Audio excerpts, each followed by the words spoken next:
Hello friends, welcome to savage point. நான் உங்கள் இப்போ ரீசெண்டாக பெஞ்ச் படத்துலேருந்து வில்லன் இன்ட்ரோ ப்ரோமோ வந்து பார்த்தீங்கன்னா ரிலீஸ் பண்ணியிருந்தாங்க. ட்வின் ஃபிஷ் வால்டர் அதில் வந்து பார்த்தீங்கன்னா நிவின் பாலியை வந்து ரிவீல் பண்ணியிருந்தாங்க. ஸோ அதை வச்சு நம்ம ஆல்ரெடி ஒரு பிரேக் டவுன் வீடியோ நம்ம சேனலில் போட்டிருக்கோம். அந்த வீடியோ பார்க்காதவங்க மறக்காமல் செக் பண்ணி பாருங்கள். ஸோ இன்னைக்கு இந்த வீடியோவில் பெஞ்ச் படத்தை வச்சு இன்னும் தொடர்ந்து நிறைய கிடைச்சிருக்கக்கூடிய ஃபர்தர் அப்டேட்ஸ், கேஸ்டிங் அப்டேட்ஸ், தென் இது மட்டும் இல்லாமல் இந்த கேஸ்டிங் அப்டேட்ஸ் மூலமாக கிடைச்சிருக்கக்கூடிய ஒரு சில பிளாட் லீக்ஸ், இது எல்லாத்தையும் தான் என்னன்றது இன்னைக்கு இந்த வீடியோவில் நம்ம பார்க்க போகிறோம். ஆல்ரெடி நீங்கள் இன்ஸ்டாகிராம் டிஎம் பண்ணி ரெக்வஸ்ட் பண்ண T-Rex I-Rex vs D-Rex அந்த ஒரு வீடியோ ஆல்ரெடி நம்ம சேனல்ல அப்லோட் பண்ணிட்டோம். ஸோ அந்த வீடியோ பார்க்கறவங்க மறக்காம செக் பண்ணி பாருங்க.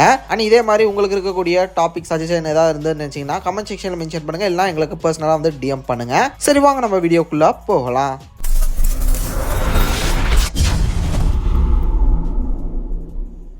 ஸோ இப்போ படத்தோட ஷூட்டிங் வந்து பார்த்தீங்கன்னா இன்னும் ஒரு மாதத்தில் வந்து ஸ்டார்ட் ஆக போகுது அப்படின்னு சொல்கிறாங்க. இந்த படத்தோட ஷூட்டிங் சென்னை, மங்களூர், தென் ராஜஸ்தான், இந்த 3 லொக்கேஷன்ஸில் மேஜரான போர்ஷன்ஸ் வந்து ஷூட் பண்ண போகிறாங்கன்னு சொல்லிட்டு இருக்காங்க. இதை தாண்டி கேஸ்ட்லேருந்து கிடச்சிருக்கக்கூடிய ஒரு சில கேஸ்ட் அப்டேட்ஸ் என்னன்னு பார்த்தீங்கன்னா, இந்த படத்தில் ராகவா லாரன்ஸ் சார் தான் வந்து பார்த்தீங்கன்னா main hero, main lead. But அவர் வந்து பார்த்தீங்கன்னா ஒரு நெகட்டிவ் ஷேட் இருக்கக்கூடிய கேரக்டராக பண்ண போகிறாராம். அவர் தான் ஹீரோ, பட் அவர் வந்து ஒரு நெகட்டிவ் ஷேட் கேரக்டராகவும் இந்த ஒரு படத்தில் இருப்பார் அப்படின்ற மாதிரி சொல்கிறாங்க. லைக் ஒரு ஆன்டி ஹீரோ மாதிரி வந்து பார்த்தீங்கன்னா இந்த படத்துல ராகவா லாரன்ஸ் இருக்க போறாரு. தென் அதுக்கு அடுத்து Nivin Pauly sir. So finally அவரை வந்து இப்போ கன்ஃபார்ம் பண்ணிட்டாங்க அஃபிஷியலா. அவரோட கேரக்டர் வந்து பார்த்தீங்கன்னா பியூர் வில்லன் தானா. தென் இதுக்கப்புறம் இந்த படத்துல 3 ஃபீமேல் லீட்ஸ் இருக்க போறாங்க, 3 ஃபீமேல் கேரக்டர்ஸ் இருக்க போறாங்க. அதுல ஒன்று வந்து சம்யுக்தா, அந்த ஒரு ஆக்ட்ரஸ் வந்து பார்த்தீங்கன்னா இந்த ஒரு படத்துல வந்து ஜாயின் ஆகிறாங்க. இதுக்கு அடுத்த கேஸ்ட் வந்து பார்த்தீங்கன்னா மடோனா செபாஸ்டின். இந்த ஒரு ஆக்ட்ரஸ் வந்து பார்த்தீங்கன்னா ஆல்ரெடி நம்ம வந்து லியோ படத்துல எல்சா தாஸா நம்ம பார்த்துருக்கோம்ல, சேம் கேரக்டர் தான் இவங்க இதுலயும் பண்ண போறாங்களா அப்படின்னு சொல்லக்கூடிய கேள்விகள் இப்போ வருது. ஸோ இப்போ இதை வச்சு தான் வந்து பார்த்தீங்கன்னா பெரிய பிளாட் லீக்ஸ் அண்ட் ஃபேன் தியரிஸ்லாம் வந்து பார்த்தீங்கன்னா ஸ்ப்ரெட் அவுட் ஆகிட்டு இருக்கு. லைக் என்னன்னா, மடோனா செபாஸ்டின் தான் இந்த ஒரு படத்துலேயே நடிக்கிறாங்க, இது எல்சியூல கனெக்ட் ஆயிருக்கு அப்படின்னா நிச்சயமா எல்சா தாஸா தான் இவங்க வர முடியும், வேற ஒரு கேரக்டரா இவங்களால வரவே முடியாது. இப்போ இதை வச்சு எல்சியூல இவங்க ஈஸியாக கனெக்ட் பண்ணுவாங்க, தென் லியோவையும் டீஸ் பண்ணுவாங்க அப்படின்னு சொல்லிட்டு வந்து பார்த்தீங்கன்னா இப்போ ரூமர் போயிட்டு இருக்கு. எல்சா தாஸ் வந்து சாகிறதுக்கு முன்னாடி அவங்க இருந்தக்கூடிய வாழ்க்கை, இல்லை அவங்களுக்கு இருந்தக்கூடிய ஏதாவது ஒரு பிஸ்னஸ் கனெக்டிங் டாட்ஸா வந்து பார்த்தீங்கன்னா பென்ஸ்ல வந்து அந்த ஒரு மிச்சத்தை வந்து மேபி கனெக்ட் பண்ண வாய்ப்பு இருக்கு அப்படின்னு சொல்றாங்க. தாசன் கோ கூட வந்து பாத்தீங்கன்னா ஒரு பார்ட் ஆஃப் கேரக்டர்ஸ் மேபி வரலாம். Arjun sir and Sanjay Dutt sir இல்லைனாலுமே தாசன் கோ அப்படின்னு சொல்லக்கூடிய இந்த ஒரு கம்பெனி மேபி இந்த ஒரு படத்துல ஏதாவது ஒரு விதத்துல கிராஸ் ஓவர் ஆக கூட வாய்ப்புகள் இருக்கும்னு எனக்கு தோணுது. ஏன்னா சேம் எல்சா தாஸ்ன்ற கேரக்டர் வரும்போது அவங்களோட பாயிண்ட் ஆஃப் வியூல அவங்க பண்ண பிசினஸ்ல ஒரு பார்ட்டா வந்து பாத்தீங்கன்னா இங்க நிவின் பாலி அண்ட் ராகவா லாரன்ஸ் சார் இருக்கிற மாதிரியான போர்ஷன்ஸ் மேபி இருக்கா, ஆர் ஃபிளாஷ்பேக்ல இவங்களோட போர்ஷன்ஸ் வந்துட்டு இப்ப கரண்ட் டைம்ல இவங்க இல்ல அப்படின்ற மாதிரி அதை வந்து கொண்டு போறாங்களா அப்படின்ற கேள்விகளும் எழும்புது. இல்ல இந்த எல்சா தாஸ் கேரக்டர் என்ன மாதிரியான கேரக்டரா மேபி வரலாம், யாருக்கு பேரா வரலாம் அப்படின்னும் போது 2 விதமா சொல்றாங்க.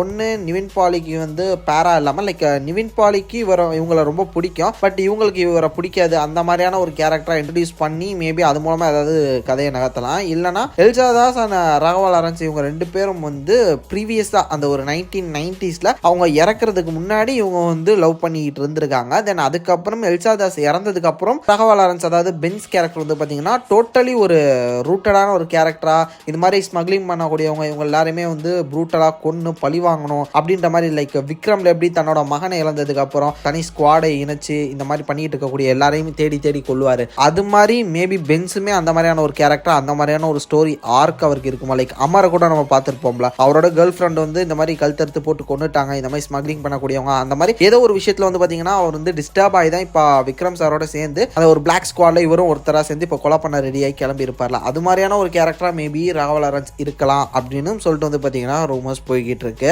அப்போ இதில் லியோ தாஸை காட்டுவாங்களா, விஜய் சார் வருவாங்களா அப்படின்னு கேட்டிங்கன்னா அது வந்து இப்போ வரையும் வந்து நம்மளால கன்ஃபார்மாக சொல்ல முடியாது. ஏன்னா ஷூட்டிங் வந்து இனிமே தான் போகிறாங்க. மேபி விஜய் சார் மனசு வச்சா, லோகேஷ் சார் மனசு வச்சா அது நடக்கலாம். இல்லைனா லியோ தாஸ் அப்படின்னு சொல்லக்கூடிய இந்த ஒரு பேரை வச்சு மேபி டிராவல் பண்ண வாய்ப்பு இருக்கு. இல்லைனா எப்படி விக்ரம் படத்துல வந்து கார்த்தி சாரை காட்டாம பட் அவர் வந்து லாரி ஓட்டுற மாதிரி, யாரையோ ஒருத்தர் லாரி ஓட்டுற மாதிரி வச்சு லைக் இந்த ஒரு கேரக்டர் தான் இப்படி மூவ் ஆகுதுன்ற மாதிரி நமக்கு ஒரு சின்னதா ஸ்கிரீன் பிரசன்ஸ் ஒன்று கிரியேட் பண்ணாங்களா, அது மாதிரி மேபி ஏதாவது கிரியேட் பண்ண சான்சஸ் இருக்கலாம். எல்சா தாஸ் வச்சு இன்னொரு ஒரு ஃபேன் தியரி ஒன்று ஓடிட்டு இருக்கிறது என்னன்னு வந்து பாத்தீங்கன்னா, எல்சா தாஸ் வந்து இப்போ வரக்கூடிய மடோனா செபாஸ்டின் வந்து எல்சா தாஸ் கிடையாது, இது எல்சிக்குள்ள தான் இருக்கு. ஆனா இப்போ நம்ம இந்த ஒரு படத்துல பென்ஸ் படத்துல பார்க்க போறவங்க வந்து எல்சா தாஸ் கிடையாது, இவங்க வேற ஒரு கேரக்டர், வேற ஒரு ஆர்ஜின், வேற ஒரு பொண்ணா இவங்க வாழ்றாங்க. இவங்களோட முகச்சாடை கிட்டத்தட்ட பார்க்கறதுக்கு எல்சா தாஸ் மாதிரி இருக்கிறனாலையும் இதை வச்சு ஏதாவது ஒரு சில ப்ராப்ளம்ஸ் மேபி லைக் நீ தான் லியோ அப்படின்னு சொல்லிட்டு ஒரு ப்ராப்ளம் ஒன்று அவர் ஃபேஸ் பண்ணல, அது மாதிரி இவங்களை வந்து தேடி ஏதாவது பிரச்சனை வரலாம். அவங்களுக்கு சொந்தமாக ரிலேட்டட் ஆனவர் தான் ராகவா லாரன்ஸ். இது மாதிரி ஏதோ ஒரு விஷயத்த வந்து சொல்றாங்க.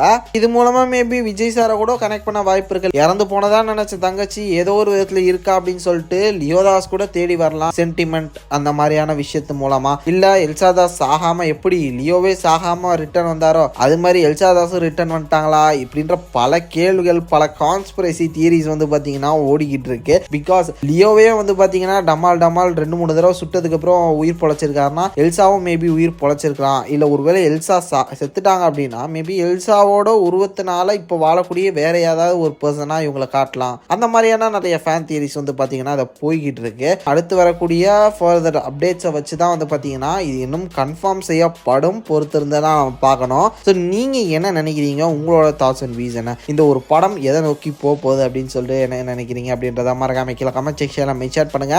சரி ஃப்ரெண்ட்ஸ், இதே மாதிரி தொடர்ந்து நிறைய இன்ட்ரெஸ்டிங்கான வீடியோஸ் பார்க்கறதுக்கு மறக்காம நம்ம சாவேஜ் பஞ்ச் சேனலை சப்ஸ்கிரைப் பண்ணி அந்த பெல் ஐகானை பிரஸ் பண்ணிக்கோங்க. அடுத்த ஒரு இன்ட்ரெஸ்டிங்கான வீடியோவில் நாளைக்கு இதை மீட் பண்ணுறேன். அது வரையும் tata bye bye, take care from A Square.